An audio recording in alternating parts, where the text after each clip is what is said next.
പടിഞ്ഞാറൻ ഓസ്ട്രേലിയയിലെ പെർത്തിന്റെ പ്രാന്തപ്രദേശങ്ങളിലൂടെയുള്ള സഞ്ചാരം തുടരുകയാണ്. ഇന്ന് രാവിലെ മുതൽ പല കാഴ്ചകളിലൂടെ യാത്ര ചെയ്തു. ഷാജുവാണ് ഡ്രൈവ് ചെയ്യുന്നത്. പിന്നിൽ ഐൻസ്റ്റൈൻ. രണ്ടുപേരും കോട്ടയം ജില്ലക്കാർ. സ്വാൻ വാലി എന്ന പ്രദേശത്തേക്കാണ് യാത്ര. വലിയ പകിട്ടൊന്നുമില്ലാത്ത പെർത്തിന്റെ പ്രാന്തഭാഗങ്ങളിലൂടെയാണ് കടന്നുപോകുന്നത്. ഇതിലെ ഇങ്ങനെ പോകുമ്പോൾ ചിന്തിക്കുന്ന ഒരു കാര്യമുണ്ട്. പെർത്തും വെസ്റ്റേൺ ഓസ്ട്രേലിയയും മുഴുവൻ സമ്പന്നവും എല്ലാം പോസിറ്റീവായി നടക്കുന്ന ഇടവുമൊന്നുമല്ല. ഇവിടെ ധാരാളം ഭവനരഹിതരുണ്ട്. കുറ്റകൃത്യങ്ങൾ കൂടുതലുണ്ട്. മയക്കുമരുന്നിന്റെ ഉപയോഗം വലിയ തോതിലുണ്ട്. അബോറിജിനൽ ഗോത്രങ്ങളുണ്ടാക്കുന്ന പ്രശ്നങ്ങളുമുണ്ട്. അങ്ങനെ പലവിധ സാമൂഹിക പ്രശ്നങ്ങളുള്ള നാട് തന്നെയാണിത്. പല കാര്യങ്ങളിലും പോലീസ് നിഷ്ക്രിയമാണ് ഇന്നാട്ടിൽ. നമ്മുടെ നാട്ടിലുള്ള സൗകര്യങ്ങൾ പലതും ഇല്ലാത്ത ഒരു നാടാണ് ഇതെന്ന് ഇവിടെ വസിക്കുന്നവർ പറയുന്ന കഥകളിൽ നിന്ന് മനസ്സിലാവും. ഒരു മോഷണം നടന്നാൽ പോലീസ് വലിയ ഉത്സാഹത്തോടെയല്ല അതിനെ സമീപിക്കുക. പ്രതിയെ പിടിക്കാനും നഷ്ടപ്പെട്ട സാധനം കണ്ടെടുക്കാനും അവർക്ക് വലിയ താല്പര്യമൊന്നും ഉണ്ടാവില്ല. ഇൻഷുർ ചെയ്യുകയാണ് രക്ഷ. നഷ്ടപ്പെട്ടതിന്റെ തുക കണക്കാക്കി അവർ തരും. അല്ലാതെ പോലീസ് അന്വേഷിച്ച് കണ്ടെത്തുമെന്നൊന്നും പ്രതീക്ഷിക്കേണ്ട. വംശീയമായ പ്രശ്നങ്ങൾ ഇപ്പോഴും നിലനിൽക്കുന്ന നാടാണിത്. അബോറിജിനൽ ജനതയെ എവിടെയും മാറ്റി നിർത്തുന്ന പ്രവണത ഇപ്പോഴും തുടരുന്നുണ്ട്. അവർക്ക് ആഴ്ചതോറും നിശ്ചിത തുക പെൻഷനായി നൽകുന്നുണ്ടെങ്കിലും അബോറിജിനൽ ഗോത്രങ്ങളുടെ നിലവാരമുയർത്താൻ അതുകൊണ്ടാവില്ല. ഈ രാജ്യത്തെ ഏറ്റവും വലിയ സൂപ്പർമാർക്കറ്റ് ചെയിനായ വൂൾവർട്സിന്റെ ഒരു സ്റ്റോറാണ് ഇത്. ചെറിയ വീടുകളുടെ നിരയും കാണാം പാതയോരത്ത്. ഹൗസിംഗ് പ്രശ്നങ്ങൾക്ക് പരിഹാരമെന്ന നിലയിൽ ആളുകൾ ചെറിയ വീടുകളെക്കുറിച്ച് ചിന്തിച്ചു തുടങ്ങിയിരിക്കുന്നു. പ്രത്യേകിച്ചും വെള്ളക്കാരായ ഓസ്ട്രേലിയക്കാർ ചെറിയ വീടുകളാണ് ഇഷ്ടപ്പെടുന്നത്. വലിയ പറമ്പിന് നടുവിൽ വലിയ വീട് വയ്ക്കുന്നത് ഇന്ത്യക്കാരാണ്, പ്രത്യേകിച്ച് മലയാളികൾ. വെള്ളക്കാർ ചെറിയ സൗകര്യങ്ങളിൽ ജീവിക്കാൻ തയ്യാറാണ്. നമ്മളാകട്ടെ വീടിന്റെയൊക്കെ കാര്യത്തിൽ അല്പം പൊങ്ങച്ചക്കാർ കൂടിയാണല്ലോ. വലിയ തൊടികളിൽ കൊട്ടാര സമാനമായ വീടുണ്ടാക്കുന്നവർ. ഞങ്ങൾ സ്വാൻ വാലിയിലേക്ക് എത്തിക്കഴിഞ്ഞു. വലിയൊരു പ്രദേശമാണ് സ്വാൻ വാലി. ഒരു ഗേറ്റ് കടന്ന് ഉള്ളിലേക്കാണ് യാത്ര. കവർഷാം എന്ന സ്ഥലത്തേക്കാണ് ഞങ്ങൾ എത്തിയിരിക്കുന്നത്. അതിവിശാലമായ ഒരു മുന്തിരിത്തോട്ടം. കവർഷാമിലെ വലിയൊരു വീൻയാർഡിലേക്കാണ് പോകുന്നത്. വൈൻ ടേസ്റ്റിംഗ് ടൂറുകൾ ഉൾപ്പെടെയുണ്ട് ഇവിടെ. ഇത് സാൻഡൽ ഫോർഡ് എന്ന കമ്പനിയുടെ മുന്തിരിത്തോപ്പാണ്. മികച്ച രീതിയിൽ മുന്തിരി കൃഷി നടക്കുന്നു. കൂടാതെ വലിയൊരു റെസ്റ്റോറന്റും ബാറും വൈൻ ഷോപ്പും വെഡ്ഡിംഗ് വെന്യൂവുമെല്ലാം ഉണ്ട് ഇവിടെ. ഒരു പ്രധാന പരിപാടി എസ്റ്റേറ്റ് വിസിറ്റും വൈൻ ടേസ്റ്റിംഗുമാണ്. വലിയ തോതിൽ വൈൻ ഉൽപാദനം നടക്കുന്ന ഒരു പ്രദേശമാണ് സ്വാൻ വാലി. കവർഷാമിലും മറ്റു ചില പട്ടണങ്ങളിലും വലിയ മുന്തിരിത്തോട്ടങ്ങളുണ്ട്. 1829 സ്വാൻ വാലിയിൽ മുന്തിരി കൃഷി ആരംഭിക്കുന്നത്. ബ്രിട്ടീഷുകാർ പടിഞ്ഞാറൻ ഓസ്ട്രേലിയയിൽ സ്ഥിരവാസമാക്കി തുടങ്ങിയ കാലത്ത് തന്നെ ഇവിടെ മുന്തിരി കൃഷിയും തുടങ്ങിയിരുന്നു. മുന്തിരി കൃഷിക്ക് അനുയോജ്യമായ മണ്ണും കാലാവസ്ഥയുമുള്ള പ്രദേശമാണിത്. യൂറോപ്യൻ രീതി പിന്തുടർന്നാണ് ഇപ്പോഴും സ്വാൻ വാലിയിൽ മുന്തിരി കൃഷിയും വൈൻ നിർമ്മാണവും നടക്കുന്നത്. ഈ സാൻഡൽ ഫോർട്ട് ഉൾപ്പെടെയുള്ള തോട്ടങ്ങൾ ടൂറിസത്തിൽ നിന്നും വലിയ നേട്ടങ്ങൾ ഉണ്ടാക്കുന്നുണ്ട്. വെസ്റ്റേൺ ഓസ്ട്രേലിയയിലെ ടൂറിസത്തിൽ പ്രധാന പങ്കുവഹിക്കുന്നുണ്ട് സ്വാൻ വാലിയിലെ വീൻയാർഡുകൾ. വണ്ടി പാർക്ക് ചെയ്ത് ഞങ്ങൾ ഇറങ്ങി. നല്ലൊരു ഇവന്റ് സെന്ററാണ് ഇപ്പോൾ ഇവിടം. വലിയൊരു റെസ്റ്റോറന്റും മനോഹരമായ ഉദ്യാനങ്ങളും പുൽമേടുകളുമെല്ലാമായി ആകർഷകമാം വിധം ഒരുക്കി വെച്ചിരിക്കുന്ന ഒരിടം. ധാരാളം ആളുകൾ ഇവിടെ വരുന്നുണ്ട്. അതിമനോഹരമാണ് പരിസരം. ഗംഭീരമായ കാഴ്ചയുള്ള തണുപ്പുള്ള ഒരിടം. ഇവിടെ വന്ന് അല്പസമയം ചെലവഴിക്കാൻ ആരും ഇഷ്ടപ്പെടും. ഒരു കൃഷിയിടത്തെ ടൂറിസത്തിനു വേണ്ടി ഒരുക്കുന്നത് എങ്ങനെയാണെന്നാണ് ഈ കാണുന്നത്. വെറുതെ മുന്തിരി കൃഷി ചെയ്യുകയല്ല. ആ കൃഷിയിടത്തിലേക്ക് ടൂറിസ്റ്റുകളെ ക്ഷണിച്ചു വരുത്തി കൃഷി കാണിച്ചുകൊടുത്ത് വൈൻ ടേസ്റ്റ് ചെയ്യാനുള്ള അവസരം നൽകുന്നു. ഇവിടെ ഒരു ഭാഗത്ത് ഗ്ലാസിനപ്പുറം ഓക്ക് ബാരലുകൾ അട്ടിയിട്ട് വെച്ചിരിക്കുന്നത് കാണാം. വൈൻ നിറച്ച ബാരലുകളാണ്. ഏജ് ചെയ്യാനായി സൂക്ഷിച്ചിരിക്കുന്ന മുന്തിരി വൈൻ ഈ ബാരലുകളിലുണ്ട്. അതൊക്കെ കാണാവുന്ന ഒരു ടൂറുമുണ്ട് ഇവിടെ. മുന്തിരി കൃഷിയും വൈനുണ്ടാക്കുന്ന പ്രോസസ്സുമെല്ലാം കാണാവുന്നതും ഒടുവിൽ വൈൻ ടേസ്റ്റ് ചെയ്യുന്നതുമായ ടൂർ. $10 മുതൽ $99 വരെ ഫീസുള്ള ടൂറുകളുണ്ട് ഇവിടെ. $99 എന്നാൽ 6250-ലധികം രൂപയായെന്ന് കൂട്ടിക്കൊള്ളണം. ഞങ്ങൾ കെട്ടിടത്തിനകത്തേക്ക് കയറി ചെന്നു. വൈൻ ടേസ്റ്റിംഗ് നടക്കുന്ന സ്ഥലമാണിത്. ഞങ്ങൾ വലിയ ടൂറിന് പോകുന്നില്ല, പകരം വൈൻ ടേസ്റ്റിംഗിന് കയറി. ഇവരുണ്ടാക്കുന്നത് മാത്രമല്ല, പുറമേ നിന്നുള്ള ബ്രാൻഡുകളും ഇവിടെ ടേസ്റ്റ് ചെയ്യാൻ കിട്ടും. സാധാരണയായി ഇത്തരം ടൂറുകളിൽ ഒരു വീൻയാർഡിൽ ചെന്നാൽ അവിടെ ഉൽപ്പാദിപ്പിക്കുന്ന വൈനുകൾ മാത്രമേ കിട്ടാറുള്ളൂ. ഞങ്ങൾ 5 തരം വൈൻ ടേസ്റ്റ് ചെയ്യാനാണ് തീരുമാനിച്ചത്. ഐൻസ്റ്റൈനും ഷാജുവും കൂടി വൈനുകൾ സെലക്ട് ചെയ്യുന്നു. അതിനായി പെർ ഹെഡ് $10 നൽകിയാൽ മതി. ഒരു ഊഹം വെച്ച് 5 വൈനുകളുടെ പേര് ടിക്ക് ചെയ്തു കൊടുത്തു. കൗണ്ടറിലെ ലേഡി 2 ഗ്ലാസുകൾ മുന്നിൽ വെച്ചു. ഞാൻ കഴിക്കുന്നില്ല, സുഹൃത്തുക്കൾക്കുള്ള ഗ്ലാസ്സാണ്. എനിക്ക് വൈൻ ടേസ്റ്റിംഗിൽ വലിയ താല്പര്യം തോന്നിയില്ല. ഷൂട്ട് ചെയ്യുകയും വേണമല്ലോ. ആദ്യത്തെ വൈനെത്തി. ഇത് പ്രെൻഡി വില്ലെ എന്ന വൈനാണ്. സാൻഡൽഫോർഡിന്റെ സ്വന്തം ബ്രാൻഡ്. ഈ കമ്പനിയുടെ ഫ്ലാഗ്ഷിപ്പ് വൈനാണ് പ്രെൻഡി വില്ലെ. സാൻഡൽഫോർഡ് വൈനറി ഉൾപ്പെടെ നടത്തുന്ന ഗ്രൂപ്പിന്റെ പേരും പ്രെൻഡി വില്ലെ എന്നു തന്നെയാണ്. വൈനിന്റെ കഥയൊക്കെ പറഞ്ഞ ശേഷമാണ് ഒഴിച്ചു തരുന്നത്. വൈറ്റ് വൈനാണ്. വളരെ ശ്രദ്ധയോടെയാണ് ഒഴിക്കൽ. ഒരു തുള്ളി പോലും കൂടിപ്പോകാതിരിക്കാൻ പ്രത്യേകം ശ്രദ്ധിക്കുന്നുണ്ട്. ഇങ്ങനെയുള്ള 5 എണ്ണം കഴിക്കുമ്പോഴേക്കും ആവശ്യത്തിനാകും എന്നത് വേറൊരു കാര്യം. ഓക്ക് ബാരലിൽ 15 വർഷം സൂക്ഷിച്ച ശേഷമാണ് പ്രെൻഡി വില്ലെ വൈൻ ബോട്ടിൽ ചെയ്യുക. എന്റെ സുഹൃത്തുക്കൾ അത് നേരെ അങ്ങ് അടിക്കാൻ തുടങ്ങിയപ്പോൾ ഒന്ന് കുലുക്കി ആചാരപരമാക്കാൻ ഞാൻ ഉപദേശിച്ചു. അങ്ങനെ അവർ വൈനിനെ ഒന്ന് വട്ടം ചുറ്റിച്ച് സംഗതി ആചാരപരമാക്കി. വൈൻ ടേസ്റ്റിംഗ് ശരിക്കും മലയാളികൾക്ക് ഇഷ്ടമുള്ളൊരു കാര്യമൊന്നുമല്ല. റമ്മും വിസ്കിയും ബ്രാൻഡിയുമെല്ലാം മടമട എന്നടിക്കുന്ന ശീലമുള്ളവർക്ക് ഇത്തിരി വൈൻ വട്ടം ചുറ്റിച്ചും മണത്തു നോക്കിയും ആചാരപരമായി കഴിക്കുക എന്നത് വളരെ ബുദ്ധിമുട്ടുള്ള കാര്യമാണ്. അടുത്തതായി വന്നത് മാർഗരറ്റ് റിവർ എന്ന പ്രദേശത്തു നിന്നുള്ള ഒരു വൈനാണ്. അതിന്റെ കഥ വിശദമായി തന്നെ ഇവർ പറഞ്ഞു തരുന്നുണ്ട്. എവിടെ നിന്നുള്ള മുന്തിരിയാണ് ഉപയോഗിക്കുന്നത്, എത്ര കാലം ഏജ് ചെയ്യുന്നു എന്നെല്ലാം. നിർമ്മിച്ച ഉടൻ തന്നെ ഉപയോഗിക്കാവുന്ന വൈനാണ് മാർഗരറ്റ് റിവർ. ദീർഘകാലം ഏജ് ചെയ്യുകയൊന്നും വേണ്ട. സുഹൃത്തുക്കൾ വൈൻ ടേസ്റ്റ് ചെയ്യുന്നത് തുടർന്നു. ഞാനൊന്ന് ചുറ്റി നടന്നു. വലിയ ഗ്രൂപ്പായി വരുന്നവർക്ക് ഇരുന്ന് ഭക്ഷണം കഴിക്കാനും വൈൻ ടേസ്റ്റിങ്ങിനുമുള്ള റൂമുകൾ. മറ്റൊരു ഭാഗത്ത് റെസ്റ്റോറന്റാണ്.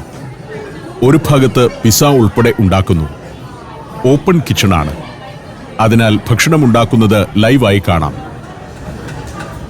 കറങ്ങുന്ന ഒരു ഓവനകത്ത് പിസ്സ വെന്തുകൊണ്ടിരിക്കുന്നു. എല്ലാ ഭാഗത്തും ചൂട് ഒരേപോലെ കിട്ടാനുള്ള സംവിധാനം. വേറൊരു ഭാഗത്ത് ഡൈനിങ് നടക്കുന്നു. വൈനില്ലാതെ ഡൈനിങ് ഇല്ല. പിസ്സ റെഡിയായി. നീളൻ ചട്ടുകം കൊണ്ട് അത് പുറത്തെടുക്കുന്നു. അതിനി മുറിച്ച് ടേബിളുകളിലേക്ക് വിടും. വൈനിനോടൊപ്പം കഴിക്കാവുന്ന വിഭവങ്ങളാണ് കൂടുതലും.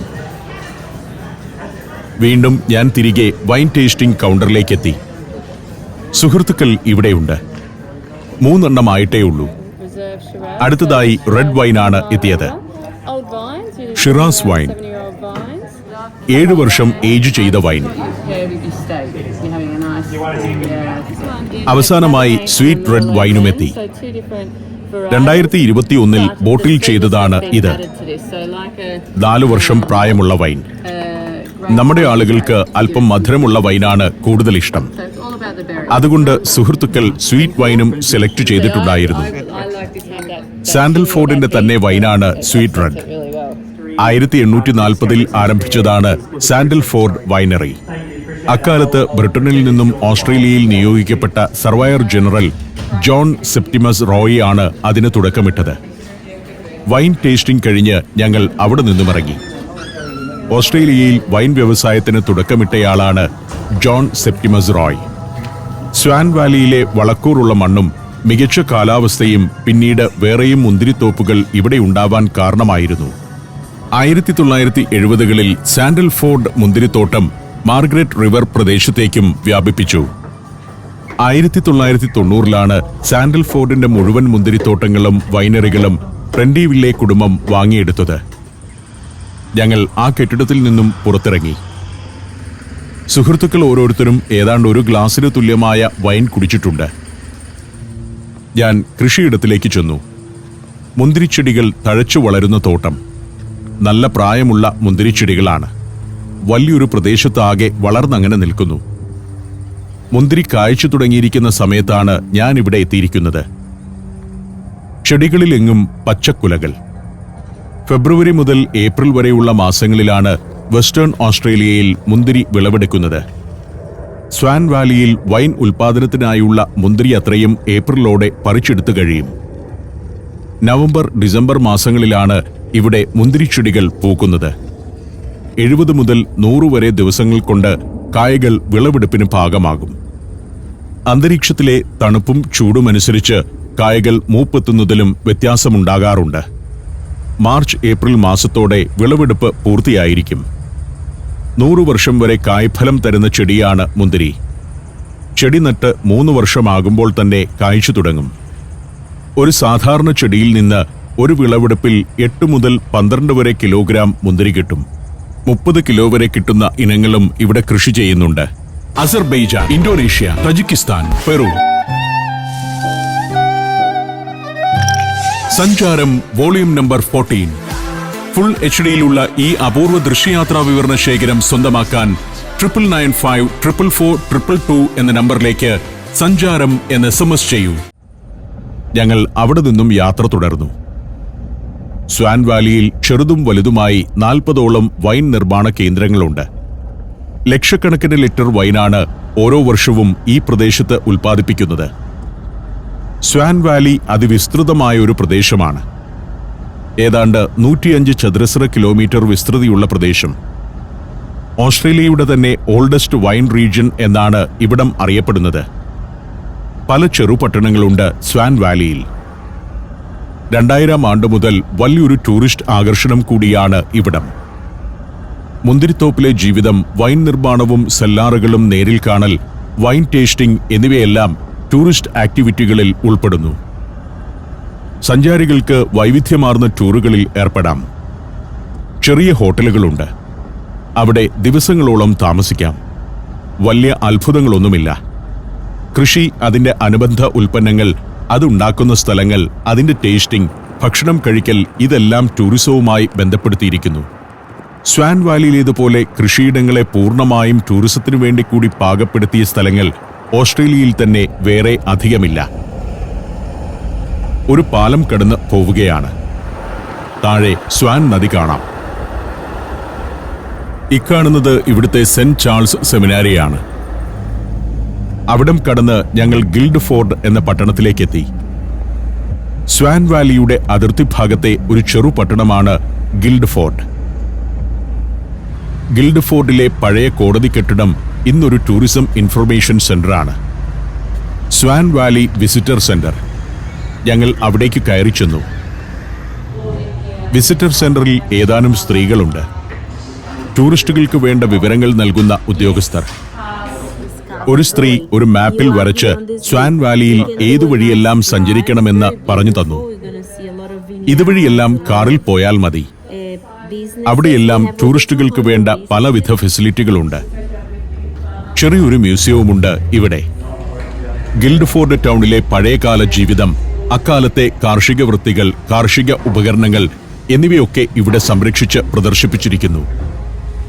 ഒരു ചെറിയ കൊളോണിയൽ പട്ടണത്തിലെ പൂർവ്വകാല കാർഷിക സംസ്കാരത്തിന്റെ തെളിവുകളാണ്. പഴയ സംഗീത ഉപകരണങ്ങൾ, ആടുകളുടെ കഴുത്തിൽ അണിയിച്ചിരുന്ന മണികൾ. ഇത്തരത്തിലുള്ള ചെറിയൊരു മ്യൂസിയം ഇവിടെ എല്ലാ പട്ടണത്തിലും ഉണ്ടാവും. കഴിഞ്ഞ ദിവസങ്ങളിൽ പലയിടത്തും ഞാനത് കണ്ടിരുന്നു. കാറിൽ കയറി യാത്ര തുടർന്നു. Guild ഫോർഡിലെ post ഓഫീസാണിത്. 1897 നിർമ്മിച്ച ആ കെട്ടിടം ഒരു ചരിത്ര സ്മാരകമാണിപ്പോൾ. നേരെ മുന്നിൽ റോഡിനപ്പുറം കാണുന്നത് ഇവിടുത്തെ ടൗൺ ഹാളാണ്, നഗരഭരണ കേന്ദ്രം. 1938 പണിതതാണത്. മനോഹരമായ ഒരു ചെറുപട്ടണമാണ് ഗിൽഡ് ഫോർഡ്. നിറയെ പൂത്തുനിൽക്കുന്ന ജക്കാറണ്ട മരങ്ങൾ വഴിയിലെവിടെയും കാണാം. പെർത്ത് നഗരം വികസിക്കുന്നതിന് മുൻപ് ബ്രിട്ടന്റെ സ്വാൻ റിവർ കോളനിയുടെ കേന്ദ്രസ്ഥാനം ഈ ഗിൽഡ്ഫോർഡ് ആയിരുന്നു. 30 വർഷങ്ങൾക്ക് ശേഷം ഗിൽഡ്ഫോർഡ് ഒരു മുനിസിപ്പാലിറ്റിയായി മാറി. സ്വാൻ, ഹെലേന എന്നിങ്ങനെ 2 നദികളുടെ സംഗമസ്ഥാനത്തെ പ്രദേശമായതിനാൽ ശുദ്ധജലത്തിന്റെ ലഭ്യത തന്നെയാണ് ഇവിടം പട്ടണമായി വളരാൻ കാരണം. വെസ്റ്റേൺ ഓസ്ട്രേലിയയിൽ ആദ്യമായി ഗവൺമെന്റ് പ്രൈമറി സ്കൂൾ പ്രവർത്തനം തുടങ്ങിയത് ഗിൽഡ്ഫോർഡിലാണ്. വീണ്ടും സ്വാൻ വാലിയിലെ വീൻയാർഡുകളുടെ കാഴ്ചയായി. വിശാലമായ മുന്തിരിത്തോപ്പുകൾ. പുരാതനകാലം മുതൽ വജൂക്ക് എന്ന ഗോത്രജനതയിലെ നൂങ്കർ അബോറിജിനൽ ജനത വസിച്ചിരുന്ന സമതലമാണ് സ്വാൻ വാലി. അവരുടെ വിശ്വാസപ്രകാരം വാഗിൽ എന്ന വിശുദ്ധ സർപ്പം സൃഷ്ടിച്ച താഴ്വരയാണിത്. ആ സർപ്പം ഇപ്പോഴും സ്വാൻ നദിയിൽ വസിക്കുന്നുണ്ടെന്ന് വജൂക്ക് ജനത കരുതുന്നു.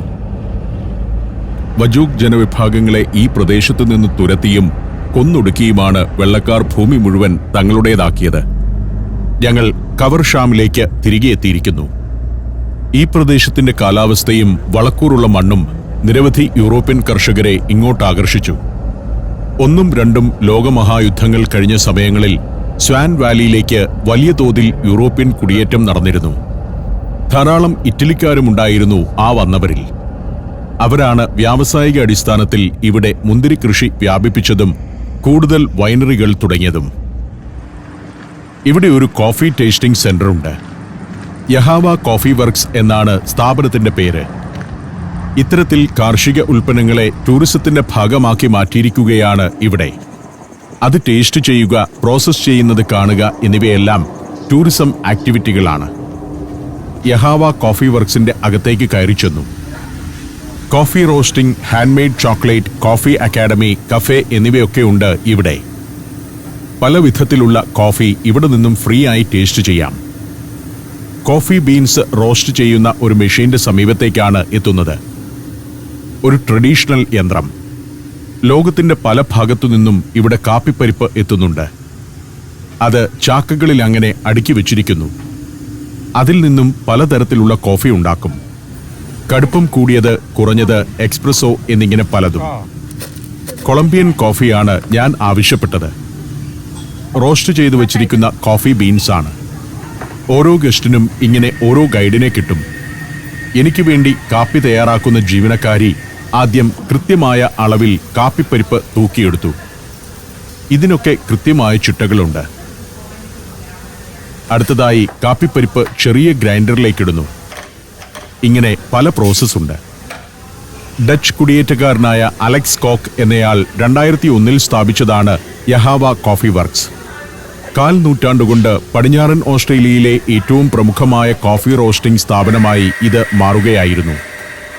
ആളുകൾക്ക് സൗജന്യമായി കോഫി ടേസ്റ്റ് ചെയ്യാൻ അവസരം നൽകിയതിലൂടെയാണ് യഹാവ കോഫി വർക്ക്സ് പ്രശസ്തമായത്. ഗ്രൈൻഡറിലിട്ട കോഫി ബീൻസ് പൊടിയായി കഴിഞ്ഞു. ഒരു പ്രത്യേക ഫിൽറ്ററിലേക്കാണ് അതെടുത്തത്. ദ കോഫി ഷെഡ് എന്നൊരു ഭാഗം. കാപ്പിപ്പൊടിയുടെ കച്ചവടം തന്നെയാണ് പ്രധാനം. ടേസ്റ്റ് ചെയ്യുന്നവർ 1-2 പാക്കറ്റ് കാപ്പിപ്പൊടി വാങ്ങിയാണ് പോവുക. ശരിക്കും നമുക്കും അനുകരിക്കാവുന്ന ഒരു പരിപാടിയാണിത്. വയനാട്ടിലെ കാപ്പിത്തോട്ടങ്ങളൊക്കെ അങ്ങനെ ടൂറിസം കേന്ദ്രങ്ങൾ കൂടിയാക്കാം. കാപ്പി തന്നെ വേണമെന്നില്ല. പൈനാപ്പിൾ കൃഷി ചെയ്യുന്നിടത്ത് കൃഷിരീതികൾ, വിളവെടുപ്പ്, പൈനാപ്പിളിൽ നിന്ന് വിവിധ വിഭവങ്ങൾ ഉണ്ടാക്കുന്നത് എന്നിവയെല്ലാം ടൂറിസ്റ്റുകൾക്ക് കാണിച്ചു കൊടുക്കാം. അവസാനം പൈനാപ്പിൾ ജാമോ ജ്യൂസോ അവർക്ക് വിൽക്കുകയും ചെയ്യാം. അങ്ങനെ എന്തെല്ലാം സാധ്യതകൾ. ഗൈഡ് കാപ്പി ഉണ്ടാക്കുന്നതിനെക്കുറിച്ച് എനിക്ക് വിശദീകരിച്ചു തരികയാണ്. ഫിൽറ്ററിംഗ് എങ്ങനെയാണെന്നാണ് പ്രധാനമായും പറയുന്നത്. ഒടുവിൽ ഊറ്റിയെടുത്ത നല്ല കാപ്പി ഗ്ലാസ്സിലേക്ക് പകർന്നെനിക്ക് തന്നു. കൊളംബിയൻ കാപ്പി. അത് ഞാൻ കുടിച്ചു. ഒരിക്കൽ കൂടി പാത്രത്തിൽ നിന്ന് കാപ്പി ഗ്ലാസ്സിലേക്കൊഴിച്ച് മുന്നിൽ വെച്ചു. 2024-25 സീസണിൽ വിളവെടുത്ത ഇന്ത്യൻ അറബിക്ക കാപ്പി ഇവിടെയുണ്ട്. കൊളംബിയ തുടങ്ങിയ ലാറ്റിൻ അമേരിക്കൻ രാജ്യങ്ങളിൽ നിന്ന് എത്തിയതുമുണ്ട്. യഹാവ ബ്രാൻഡിലുള്ള വിവിധതരം കാപ്പികൾ വിൽക്കാൻ വെച്ചിരിക്കുന്നു. ടേസ്റ്റ് ചെയ്തതിൽ നമുക്കിഷ്ടപ്പെട്ട കാപ്പി വാങ്ങാം. എല്ലാത്തരം കാപ്പിയുടെയും സാമ്പിൾ ഇവിടെ വെച്ചിട്ടുണ്ട്. കൂടാതെ പൊടിയായി പാക്ക് ചെയ്തും വെച്ചിരിക്കുന്നു. പലയിടത്തുമുണ്ട് വിവിധ നാടുകളിൽ നിന്നുള്ള കാപ്പിച്ചാക്കുകൾ. എത്ര തരം കാപ്പി വേണമെങ്കിലും ഇവിടെ നിന്നും ടേസ്റ്റ് ചെയ്യാം. കൊളംബിയൻ കാപ്പി കുടിച്ച ഉന്മേഷത്തോടെ ഞാൻ പുറത്തേക്കിറങ്ങി. യാത്ര തുടരണം. പുറത്തേക്ക് ചെല്ലുമ്പോൾ ഷാജുവിനും ഐൻസ്റ്റൈനുമൊപ്പം മറ്റൊരു സുഹൃത്തു കൂടിയുണ്ട്. മലയാളിയാണ്. ജോസ് സിസിലിയാമ എന്നാണ് ഇദ്ദേഹത്തിന്റെ പേര്. ഇവിടുത്തെ ഒരു കമ്മ്യൂണിറ്റി ഡെവലപ്മെന്റ് ഓഫീസറാണ് ജോസ്. അബോറിജിനൽസുമായി ഒന്ന് പരിചയപ്പെടുകയും അവരുടെ എന്തെങ്കിലും പരിപാടികൾ കാണുകയും വേണമെന്ന് ഞാൻ നേരത്തെ തന്നെ ഇദ്ദേഹത്തോട് പറഞ്ഞിരുന്നു. ജോസ് സിസിലിയാമ ഒരു ഗോത്രമൂപ്പനുമായി സംസാരിച്ചു. കാര്യങ്ങൾ അറേഞ്ച് ചെയ്യാമെന്ന് എന്നോട് പറയുകയും ചെയ്തു. We are standing on Wajjuk people of Noongar nation. The traditional owners of this land is called Wajjuk people. So we are meeting them this evening. There is a traditional owners നൂങ്കർ ബുജ്ജ എന്ന ഗോത്രത്തിലുള്ളവരെയാണത്രേ വിളിച്ചത്. സവിശേഷമായ ഗോത്ര കാഴ്ചകൾ തേടി സഞ്ചാരം തുടർന്നു.